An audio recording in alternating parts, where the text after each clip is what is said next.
Hi everyone. Last lecture में हमने electrostatics start किया था, जिसमें हम कोलम्बिक फोर्स के बारे में पढ़ चुके हैं, हम इलेक्ट्रिक फील्ड के बारे में पढ़ चुके हैं। आज के लेक्चर में हम पोटेंशियल एनर्जी को डिस्कस करेंगे, किसी सिस्टम की पोटेंशियल एनर्जी क्या होती है। सबसे पहले तो पोटेंशियल एनर्जी की बेसिक डेफिनेशन जो आप 9th क्लास में पढ़ते आ रहे हो वो है energy possessed by a body by virtue of its position is known as potential energy. या फिर आप पढ़ते थे जब भी एक ऑब्जेक्ट रेस्ट पर होता है तो उसके पास जो एनर्जी होती है वो पोटेंशियल एनर्जी होती है, और जब भी कोई ऑब्जेक्ट मूव कर रहा होता है अपने मोशन के कारण जो उस पर एनर्जी होती है वो होती है काइनेटिक एनर्जी। फिर आप +1 में आके एक बेटर इंसाइट लेते हो पोटेंशियल एनर्जी का। आप पढ़ते हो कि पोटेंशियल एनर्जी तो डिफाइन ही सिर्फ कंजर्वेटिव फोर्सेस के लिए होती है, नॉन कंजर्वेटिव फोर्सेस के लिए तो पोटेंशियल एनर्जी डिफाइन ही नहीं होती है। कंजर्वेटिव फोर्सेस जैसे ग्रेविटेशनल फोर्स, जैसे स्प्रिंग फोर्स, और नॉन कंजर्वेटिव फोर्सेस जैसे फ्रिक्शनल फोर्स। फ्रिक्शन की वजह से आप कभी नहीं बोलोगे कि वो पोटेंशियल एनर्जी है, पर आप ग्रेविटेशन के लिए बोलते हो कि पोटेंशियल एनर्जी है, जिसे हम बोलते हैं ग्रेविटेशनल पोटेंशियल एनर्जी। और स्प्रिंग फोर्स के लिए भी आप पोटेंशियल एनर्जी डिफाइन करते हो, जिसे आप बोलते हो स्प्रिंग पोटेंशियल एनर्जी। अभी होगा क्या, यहाँ पर Q1 चार्ज, मतलब जो चार्ज है, जो चार्ज रेस्ट पर है, वो कंटिन्यूसली अपने आसपास एक फील्ड बनाता है। उस फील्ड में अगर कोई दूसरा चार्ज आ जाए तो उस पर फोर्स लगता है, जो कोलम्बिक फोर्स हमने पढ़ा है। ये कोलम्बिक फोर्स भी एक कंजर्वेटिव फोर्स है, मतलब कि हम सिस्टम ऑफ चार्जेस के लिए भी पोटेंशियल एनर्जी डिफाइन करते हैं। अब देखो होता क्या है, जैसे मानो कि एक ऑब्जेक्ट है और पेन को मैं ऊपर लेकर जाती हूँ, तो मैं वर्क डन कर रही हूँ अगेंस्ट द ग्रेविटेशनल फील्ड, या फिर मैं बोलूँगी मैं वर्क डन कर रही हूँ अगेंस्ट द कंजर्वेटिव फोर्स। जैसे ये ऑब्जेक्ट के ऊपर कंटिन्यूसली ग्रेविटेशनल फोर्स है और मैं वर्क डन कर रही हूँ अगेंस्ट द ग्रेविटेशनल फोर्स, तो इसकी पोटेंशियल एनर्जी बढ़ेगी। Whenever you do work done against the conservative field, system की पोटेंशियल एनर्जी बढ़ती है, इसकी भी पोटेंशियल एनर्जी बढ़ रही है। अब इसको रोक दिया, कहाँ गया वो सारा वर्क डन जो मैंने किया है? वो पोटेंशियल एनर्जी में स्टोर हो गया, पोटेंशियल एनर्जी की फॉर्म में स्टोर हो गया। कहाँ स्टोर हुआ? स्पेस में, या फिर इस ऑब्जेक्ट में। स्पेस में, स्पेस में बहुत एनर्जीज हैं जो हम आगे जाकर पढ़ते हैं हायर क्लासेस में। यहाँ पर इसमें स्टोर नहीं हुई है पोटेंशियल एनर्जी, इसके कोई मॉलिक्यूलर अरेंजमेंट चेंज थोड़े हुए हैं, तो इसमें कोई पोटेंशियल एनर्जी स्टोर नहीं हुई है। आई होप आपको ये क्लियर हो गया होगा। इलेक्ट्रिक फील्ड भी एक कंजर्वेटिव फील्ड है, इसके लिए भी हम पोटेंशियल एनर्जी को डिफाइन करेंगे। ध्यान रखो, मानो कि ये एक चार्ज है Q1 और इनफाइनाइट दूरी पे एक चार्ज है Q2। ये बहुत दूर है, बिल्कुल वैसे जैसे दो मासेस हैं, एक अर्थ है और एक दूसरा मास है। अगर दूसरे मास को आप अर्थ के ग्रेविटेशनल फील्ड से बाहर ले जाओ तो अब तो कोई फोर्स ड्यू टू ग्रेविटेशन है ही नहीं, तो उसकी वजह से पोटेंशियल एनर्जी भी क्या होगी? जीरो। जब फोर्स ही नहीं रहा कंजर्वेटिव फोर्स, तो पोटेंशियल एनर्जी जीरो। ये दोनों चार्जेस भी अभी आपस में बहुत दूर हैं। Q2 चार्ज Q1 की फील्ड में नहीं है, तो मैं बोलूंगी सिस्टम की पोटेंशियल एनर्जी है जीरो। अब मैं इसको स्लोली पास लेकर आती हूं, उसके लिए मुझे वर्क डन करना पड़ेगा। किसके अगेंस्ट? देखो, जब Q2 चार्ज को Q1 के पास लेकर आऊंगी, क्योंकि ये लाइक चार्जेस हैं, Q1 इसको रिपेल करेगा उधर की तरफ और मैं वर्क डन करूंगी अगेंस्ट दैट फोर्स। तो यहां पर मैं वर्क डन करती हूं और इन दोनों के बीच का डिस्टेंस कम कर देती हूं। ये है Q1 और ये है Q2। इनके बीच का जो डिस्टेंस है वो डिस्टेंस है R। मैं इनको R सेपरेशन पे ले आई, स्लोली लेकर आई हूं। ध्यान रखो, स्लोली लाने का मतलब कि इसकी काइनेटिक एनर्जी पूरी जर्नी के दौरान चेंज नहीं हुई है। अब ये जितना वर्क डन मैंने इनको पास में लाने में किया, वही क्या है? Final potential energy. क्लियर है? ये आप वर्क पावर एनर्जी में पढ़ चुके हो। Work done by external force is equal to change in potential energy.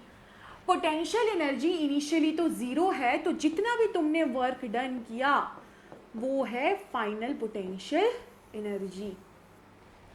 मान लो अब मैंने आपको बोला कि दो चार्जेस है Q1 और Q2, इनकी एनर्जी है 10 जूल, इनकी पोटेंशियल एनर्जी है 10 जूल। इसका मतलब ये है कि इन्फिनिटी से इनको r दूरी तक ले जाने में मैंने जितना वर्क डन किया वो वर्क डन है 10 joule. This is the correct definition of potential energy. और पोटेंशियल एनर्जी हम एक सिस्टम के लिए डिफाइन करते हैं, ये एक पॉइंट की प्रॉपर्टी नहीं है। आप देखोगे आगे जाकर मैं आपको प्रूव करके बताऊंगी कि ये जो सिस्टम है Q1 और Q2 चार्ज का, इसकी जो पोटेंशियल एनर्जी है वो है K Q1 Q2 अपॉन में R। This is potential energy of this system of two charges Q1 and Q2। और ध्यान रखना यहाँ पर R स्क्वायर नहीं है, यहाँ पर R है। यही डिफरेंस है कोलम्बिक फोर्स और पोटेंशियल एनर्जी में, बस ये डिस्टेंस R है। और ध्यान रखना ये एक स्केलर क्वांटिटी है, स्केलर क्वांटिटी। कोलम्बिक फोर्स में तो आप फोर्स को ड्रॉ कर देते थे और फिर चार्जेस का मैग्नीट्यूड नहीं लेते थे। कोई चार्ज नेगेटिव भी है तो आप उसको पॉजिटिव ही पुट करते थे। यहाँ पर ऐसा नहीं है, पोटेंशियल एनर्जी नेगेटिव भी हो सकती है, पॉजिटिव भी हो सकती है। अगर दो लाइक चार्जेस है तो पोटेंशियल एनर्जी पॉजिटिव होगी, और अगर दो अनलाइक चार्जेस है तो पोटेंशियल एनर्जी नेगेटिव होगी। तो आई होप आपको ये डेफिनेशन क्लियर हो गई होगी। अगर मैं इसकी डेफिनेशन लिखना चाहूं तो मैं क्या लिखूंगी? It is defined as, it is का मतलब potential energy is defined as work done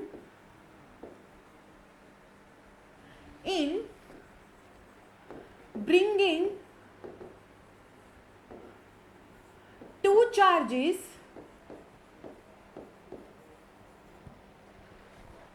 at finite separation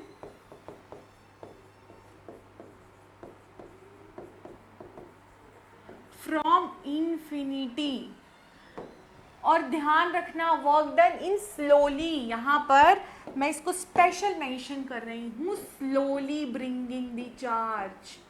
अगर आप स्लो नहीं लाओगे तो काइनेटिक एनर्जी भी इसकी चेंज हो जाएगी, जो हमें नहीं करनी। Kinetic energy, changing kinetic energy को जीरो रखना है आपको। अब सुनो, इस पे लगने वाले दो फोर्सेस है। जब मैं Q2 चार्ज को Q1 के फील्ड में ला रही थी तो इस पे लगने वाले दो फोर्सेस है। एक तो है फोर्स ड्यू टू चार्ज, जिसको हम कोलम्बिक फोर्स बोलते हैं, और एक फोर्स है एक्सटर्नल फोर्स जो मैंने लगाया है। हमें पता है फ्रॉम वर्क एनर्जी थ्योरम, ये सेकंड डेफिनेशन है, ये तो थी फर्स्ट डेफिनेशन।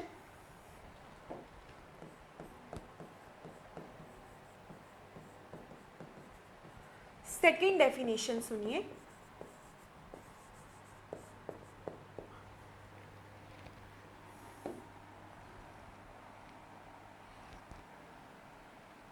हाँ आपने पढ़ा है फ्रॉम वर्क एनर्जी थ्योरम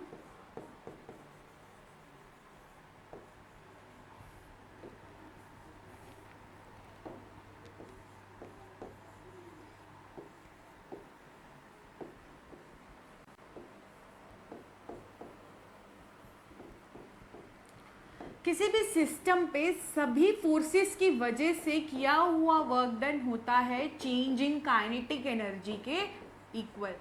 पर आप तो इनको बहुत स्लोली लेकर आ रहे हो एक दूसरे के पास। तो ऑल फोर्सेस कौन से? एक तो एक्सटर्नल फोर्स जो हमने लगाया है और एक है कोलम्बिक फोर्स। ये इन दोनों का सम है चेंज इन काइनेटिक एनर्जी के इक्वल, और वो तो है ही zero.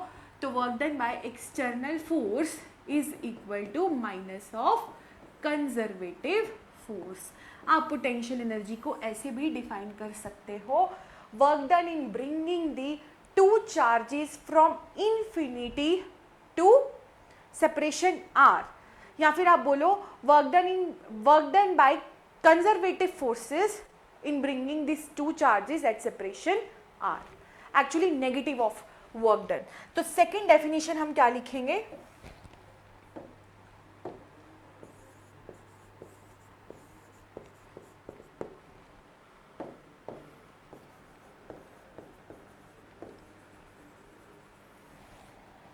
Negative of work done, negative of work done in work done by conservative forces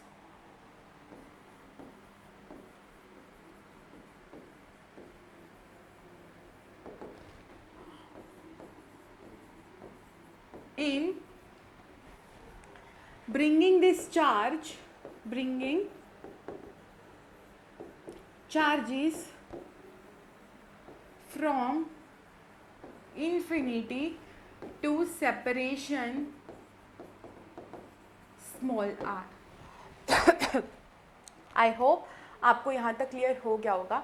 ध्यान रखना, जब मैं ये बोल रही हूँ ना कि potential energy is equal to negative of work done by conservative forces, मैं यहाँ पर स्लोली वर्ड नहीं लगाऊंगी, क्योंकि कंजर्वेटिव फोर्सेस के द्वारा जो वर्क डन है उसको तो फर्क ही नहीं पड़ता कि आप कितनी भी कैसे भी ऑब्जेक्ट को लेकर जाओ. जैसे मानो कि एक ऑब्जेक्ट है, पेन है, मैं इसको ऊपर लेकर जा रही हूँ, जो ग्रेविटेशनल फील्ड ने इस पे काम किया है, वर्क डन किया है, वो डिपेंड नहीं करता आप इसको कैसे लेकर जा रहे हो. आप इसको आराम से लेकर जाओ, आप इसको तेज लेकर जाओ, वर्क डन सेम होगा, क्योंकि वो पाथ इंडिपेंडेंट है. पर अगर आपके द्वारा वर्क डन किया हो, अगर मैं बोलूँ कि मैं इसको पहले स्लो लेकर गई और फिर मैं इसको फास्ट लेकर गई, तो फास्ट के टाइम वो वर्क डन ज़्यादा होगा. क्लियर है? तो कंजर्वेटिव फोर्सेस में मैं स्लो वर्ड नहीं बोलूँगी, पर अगर मैं बात करूँगी एक्सटर्नल फोर्स की, वहाँ पर मैं बोलूँगी कि मैं इसको स्लोली लेकर जा रही हूँ, क्योंकि अगर मैं स्लोली नहीं लेकर गई तो फिर तो change in kinetic energy zero होगा ही नहीं, फिर तो कंजर्वेटिव फोर्स में और change in kinetic energy add हो जाएगा. आई होप आपको ये क्लियर हो गया हो. अब मैं दो चार्जेस के सिस्टम की पोटेंशियल एनर्जी कैलकुलेट कर रही हूँ, और ये प्रोसीजर आपको ध्यान में रखना है. आपने ऐसा बिल्कुल भी नहीं सोचना कि हम डेरिवेशन क्यों कर रहे हैं. कहीं बाय डेरिवेशन कहीं कहीं चीज़ों में इंपॉर्टेंट होती है. जैसे मानो कि ये Q1 चार्ज है और ये इनफाइनाइट सेपरेशन पे Q2 चार्ज पड़ा है. पोटेंशियल एनर्जी अभी के लिए ज़ीरो है, और मैं इस Q2 चार्ज को Q1 के क्लोज ले आई, और मैं इसको कितना क्लोज ले आई, ये Q2 चार्ज यहाँ पर R दूरी पर ले आई, इन्फिनिटी से R दूरी पर. तो डेफिनेटली मैंने कुछ वर्क डन किया होगा. इस Q2 चार्ज पे लगने वाले दो फोर्सेस हैं. एक फोर्स तो है force due to coulombic force, जिसके डायरेक्शन है ये F is equal to K Q1 Q2 upon में, मान लो कि जनरल डिस्टेंस है x, किसी भी जनरल डिस्टेंस पे आपने x ले लिया, अल्टीमेटली r पे लेकर आना है, बट जनरल डिस्टेंस है x, तो यहाँ पर इस पे फोर्स लगेगा K Q1 Q2 अपॉन में x स्क्वायर. ये फोर्स वेरिएबल है, ये x के साथ चेंज हो रहा है, ये ध्यान रखना. अब यहाँ पर एक फोर्स आप भी लगा रहे हो जो है एक्सटर्नल फोर्स. मैंने आपको बोला आप जो फोर्स लगा रहे हो वो बहुत धीरे धीरे लगा रहे हो. कभी भी आप किसी ऑब्जेक्ट को स्लोली लेकर आते हो तो ध्यान रखना उस पर लगने वाले सभी फोर्सेस बैलेंस्ड होंगे. इसका मतलब ये है कि यहाँ पर F इज इक्वल टू होगा K Q1 Q2 अपॉन में x square, because this is an external force. External force जो कोलम्बिक फोर्स के इक्वल ही है, क्योंकि मैं इसको स्लोली लेकर आ रही हूँ. अब मुझे कैलकुलेट करना है work done by external force. तो आप तो बोलोगे कि मैम वर्क डन तो सिंपल होता है फोर्स डॉट डिस्प्लेसमेंट, है ना. यहाँ पर फोर्स वेरिएबल है, क्योंकि फोर्स वेरिएबल है तो मैं यहाँ पर मानूंगी कि ये छोटी सी डिस्प्लेसमेंट हुई है dx, और इस डिस्प्लेसमेंट के दौरान ये फोर्स पक्का कांस्टेंट रहा होगा. क्लियर है? अब इस फोर्स ने वर्क डन कितना किया, क्योंकि स्मॉल डिस्प्लेसमेंट कराई तो वर्क डन भी स्मॉल ही होगा, और वो कितना होगा, डी डब्ल्यू is equal to f dot d x. और यहाँ पर एफ, यहाँ पर मैग्नीट्यूड में मैं माइनस, सॉरी मुझे यहाँ पर लगाना नहीं चाहिए था, माइनस डी एक्स, और यहाँ लूँगी कॉस ज़ीरो। कॉस ज़ीरो की वैल्यू आपको पता है 1 है। क्यों मैंने ऐसे किया, देखो एक्सटर्नल फोर्स भी इस डायरेक्शन में लग रहा था, डिस्प्लेसमेंट भी इस डायरेक्शन में हो रही थी, तो इसीलिए एंगल होगा 0। क्योंकि डिस्टेंस कम हो रहा है, फाइनल पोजीशन dx होता है डिस्प्लेसमेंट, जो 100% नेगेटिव आएगी, इसीलिए मैंने यहाँ पर नेगेटिव वैल्यू पुट की है जब मैंने डॉट प्रोडक्ट खोला है। आई होप आपको ये क्लियर हो गया होगा। अब मैं वैल्यू पुट करती हूँ एक्सटर्नल फोर्स की, जो कोलम्बिक फोर्स के इक्वल ही है k q1 q2 अपॉन में x स्क्वायर dx, और यहाँ पर मैंने माइनस साइन भी लगा दिया, तो यहाँ पर आ जाएगा माइनस। ये तो हुआ छोटा सा वर्क डन। मुझे तो पूरा वर्क डन कैलकुलेट करना है इन्फिनिटी से r दूरी तक लाने में, तो यहाँ पर जो वर्क डन मुझे कैलकुलेट करना है वो इंटीग्रेट कर दूंगी, डी डब्ल्यू is equal to k q1 q2 upon में एक्स स्क्वायर डी एक्स, और माइनस साइन बाहर, तो माइनस के q1 q2 ये तो बाहर ही आ जाएगा, अंदर बचेगा डी एक्स अपॉन में एक्स स्क्वायर। आपने डिस्प्लेसमेंट कराई थी इन्फिनिटी से r तक, इसीलिए मैंने लिमिट भी पुट कर दी इन्फिनिटी से r तक। तो टोटल वर्क डन कितना हो जाएगा माइनस के q1 q2, 1 अपॉन में एक्स स्क्वायर की इंटीग्रेशन होगी माइनस 1 अपॉन में x, और ये होगी इन्फिनिटी से r। Upper limit minus lower limit जब हम करेंगे तो ये आएगा q1 q2 माइनस 1 अपॉन में r प्लस 1 अपॉन में इन्फिनिटी, क्योंकि upper limit minus lower limit करोगे। यहाँ पर आप चाहे तो ना इसको कैंसिल भी कर देते, कैंसिल कर दो इसको, क्योंकि अल्टीमेटली होना क्या है नेगेटिव, तो ये पॉजिटिव ही कर देती हो, तो फिर यहाँ पॉजिटिव आ जाएगा और इधर आ जाएगा negative.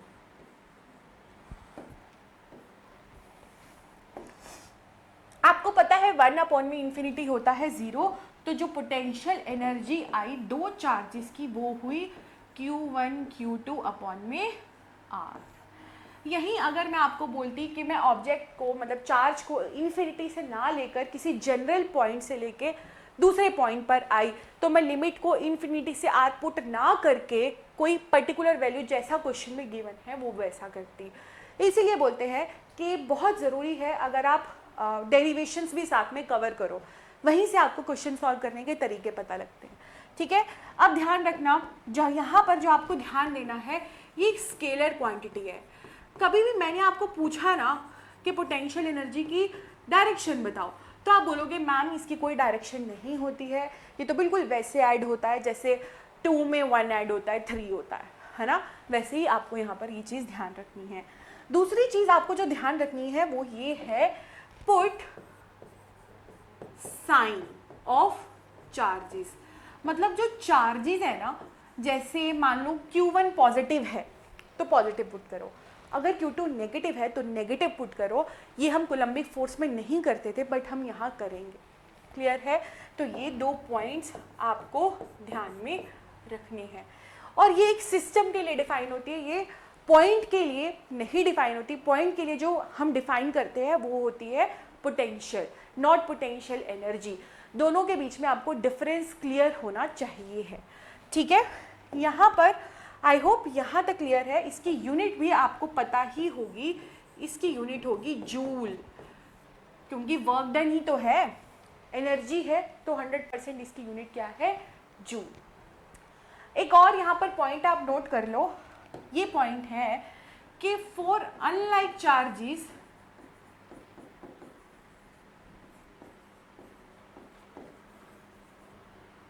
potential energy is negative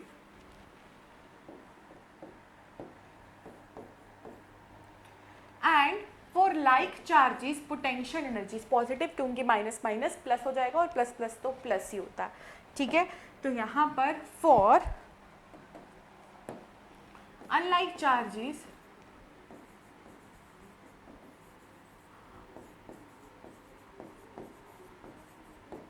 potential energy is positive for like charges. I am sorry, यहाँ पर मुझे फॉर लाइक चार्जेस लिखना ना.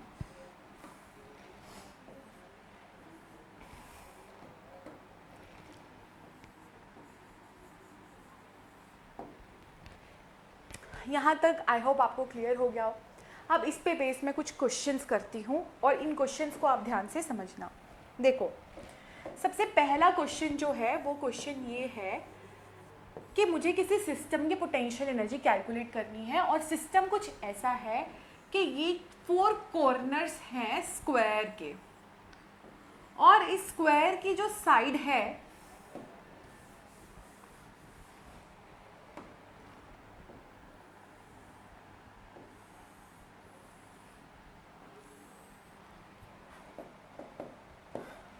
यहाँ पर Q चार्ज है, इधर भी Q चार्ज है और माइनस Q है इधर, और इधर Q है, इधर माइनस Q है. इन 4 कॉर्नर्स पे स्क्वायर के मैंने चार्जेस रखे हैं. मुझे इस पूरे सिस्टम की पोटेंशियल एनर्जी कैलकुलेट करनी है, तो मैं कैसे करूँगी सुनो. ये डिस्टेंस है A, मतलब साइड की लेंथ है A, तो ये सभी क्योंकि स्क्वायर है तो सबकी लेंथ A हो जाएगी. अब हो क्या रहा है, बेसिकली आपने माइनस Q चार्ज रखा पहले, और इस माइनस Q चार्ज के प्रेजेंस में आप प्लस Q चार्ज लाए. तो प्लस Q चार्ज लाते हुए आपने इसकी फील्ड के अगेंस्ट काम किया और वर्क डन किया जो पोटेंशियल एनर्जी की इक्वल है. ओके, तो इन दोनों की पोटेंशियल एनर्जी आ गई. अब आप थर्ड चार्ज लेकर आए. जब आप थर्ड चार्ज लेकर आए तो वो इस फील्ड के, इसकी फील्ड के भी अगेंस्ट वर्क डन किया आपने और इसकी फील्ड के भी अगेंस्ट वर्क डन किया. अब 2 फील्ड के अगेंस्ट आप वर्क डन कर रहे हो, तो पोटेंशियल एनर्जी इसकी वजह से भी होगी और इसकी वजह से भी होगी. अब जब आप फोर्थ चार्ज ला रहे हो तब पोटेंशियल एनर्जी इसकी वजह से भी होगी, तीनों चार्जेस की वजह से होगी. तो यहाँ पर ना हम पेयरिंग करते हैं, मतलब हर एक पेयर की पोटेंशियल एनर्जी निकालते हैं. क्लियर है? और ध्यान रखना है यहाँ पर पेयरिंग बिल्कुल भी एक्सक्लूसिव नहीं है. आगे जाके जब आप डायपोल पढ़ोगे वहाँ पर आपको एक्सक्लूसिव पेयरिंग करनी है, यहाँ पर ऐसा नहीं है. हर एक चार्ज की दूसरे चार्ज के साथ पेयरिंग होनी ही चाहिए. जैसे नंबर ऑफ पेयर्स, मेरा क्वेश्चन पहले यहाँ पर मैं लिख देती हूँ. Calculate potential energy of given system of charges.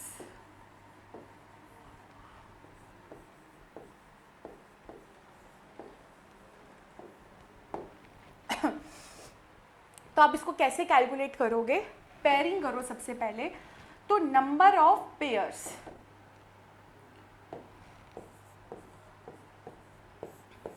ध्यान रखना कभी भी नंबर ऑफ पेयर्स आपको निकालना हो तो उसके लिए फॉर्मूला होता है n-1/2, जहां पर n है number of charges.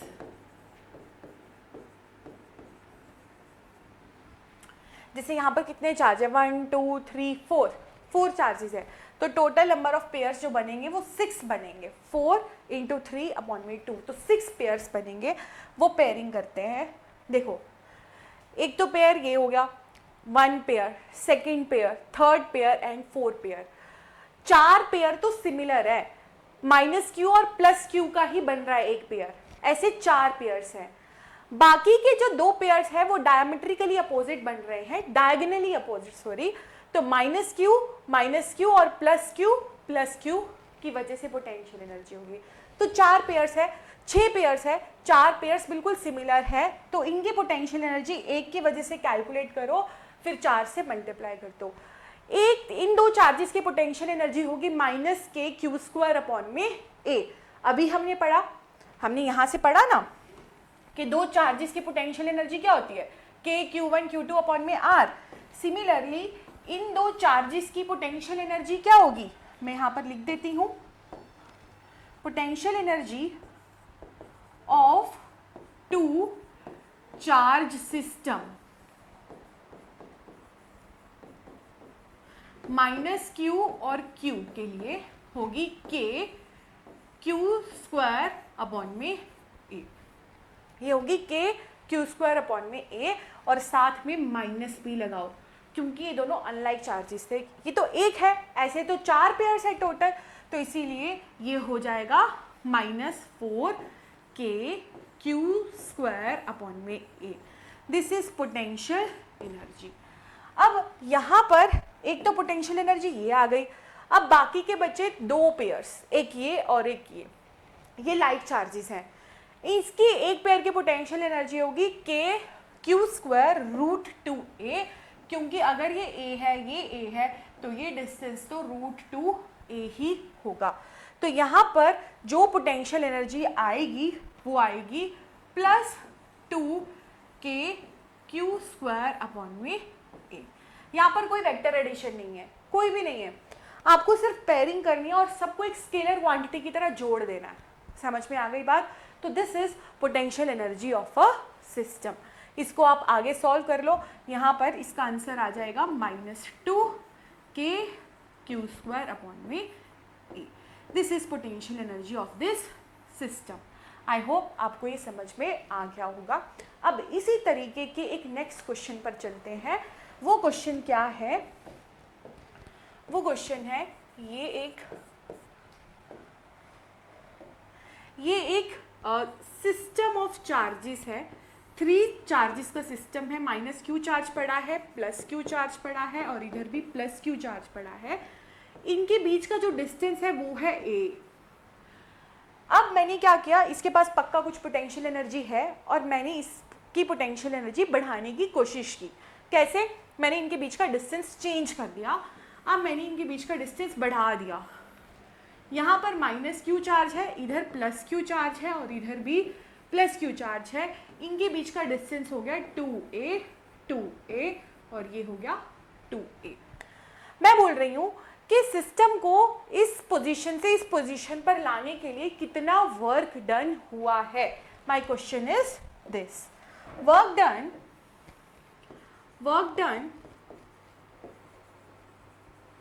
in calculating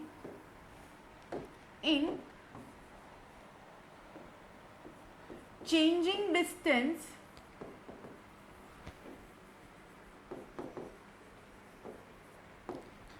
from A to 2A।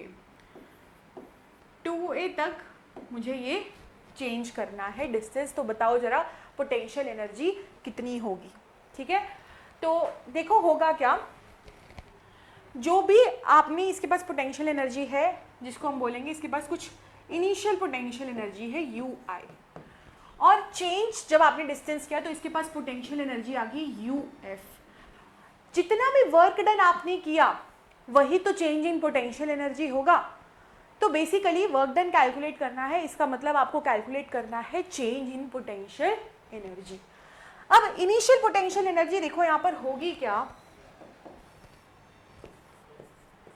Initial potential energy 3 charges का सिस्टम है जिसमें एक पेयर ये है, एक पेयर ये है, 2 लाइक पेयर्स है और एक ये पेयर है। तो टोटल पोटेंशियल एनर्जी इनिशियल क्या होगी? ये होगी -2k। मैं इन 2 पेयर्स के लिए लिख रही हूँ, इसके लिए और इसके लिए, -2k क्यू स्क्वायर अपॉन में a। फिर एक ये पेयर है लाइक चार्जेस का, तो यहाँ पर आ जाएगा +k क्यू स्क्वायर अपॉन में 2a। तो ओवरऑल पोटेंशियल एनर्जी क्या हो जाएगी? -k क्यू स्क्वायर अपॉन में 2a। ये इनिशियल पोटेंशियल एनर्जी है, टोटल इनिशियल पोटेंशियल एनर्जी। अब आप कैलकुलेट करो final potential energy. Final potential energy किसकी इक्वल होगी? तो आप यहाँ पर देखोगे इनके बीच का डिस्टेंस अब बढ़ चुका है, तो ये भी 2 लाइक चार्जेस, 2 लाइक पेयर्स हैं और ये भी, तो यहाँ पर बस डिस्टेंस चेंज हो जाएगा और कुछ भी नहीं है। यहाँ पर आप लिखोगे माइनस, आई होप आप ये खुद भी कर लोगे, -2k। क्यों मैंने 2 से मल्टीप्लाई किया? क्योंकि 2 पेयर सेम है, k क्यू स्क्वायर अपॉन में 2a और +k क्यू स्क्वायर अपॉन में 2a। जैसे जैसे साइन आपको दिख रहा है आप इसको पुट करते जाओ, ठीक है। यहाँ पर आ जाएगा minus k q square upon में 2a। तो what is work done? This is final potential energy. Now what is work done? Work done is equal to change in potential energy. Final क्या है? Minus k q square upon में 2a। Initial total potential energy है minus k q square upon में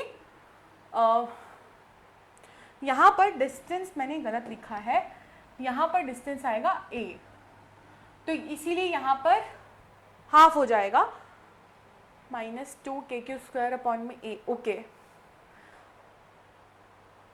यहाँ पर minus यहाँ पर a आएगा, जस्ट a। ये करेक्ट कर लेना, मैंने यहाँ पर मिस्टेक कर दी है, minus k q square upon में a आ जाएगा, ठीक है, क्योंकि 2a डिस्टेंस मैंने ले लिया, एक्चुअली में a डिस्टेंस था, ठीक है, ये बिल्कुल सही है। अब आपने क्या किया? फाइनल माइनस इनिशियल किया, तो माइनस इनिशियल हो जाएगा, माइनस माइनस प्लस हो जाएगा, तो आ जाएगा प्लस के क्यू स्क्वायर अपॉन में a। Minus minus plus. अब यहाँ पर जो फाइनल आंसर आएगा वो आएगा minus k q square upon में 2a। This is work done bye you. यहाँ पर माइनस माइनस प्लस हो गया था, तो इसीलिए this is total work done in bringing this charges from a to separation 2a।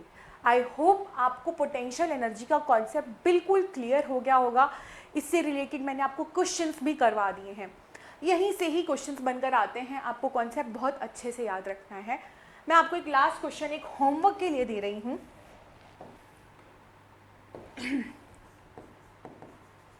Homework ये है कि ये 4 चार्जेस हैं, Q, Q, Q और Q, ये लाइक चार्जेस हैं, और यहाँ पर एक पॉइंट है A। यहाँ A पॉइंट पे आपने प्लस Q चार्ज रखा है, इसके पास पहले कुछ पोटेंशियल एनर्जी होगी, बाद में आपने इसको बड़ी स्लोली A से ऊपर की तरफ B की तरफ ले गए, ये पॉइंट है B।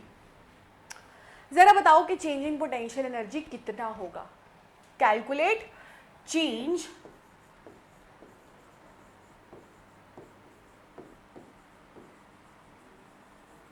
In potential energy in slowly, ध्यान रखना स्लोली ही लेकर जा रहे हैं।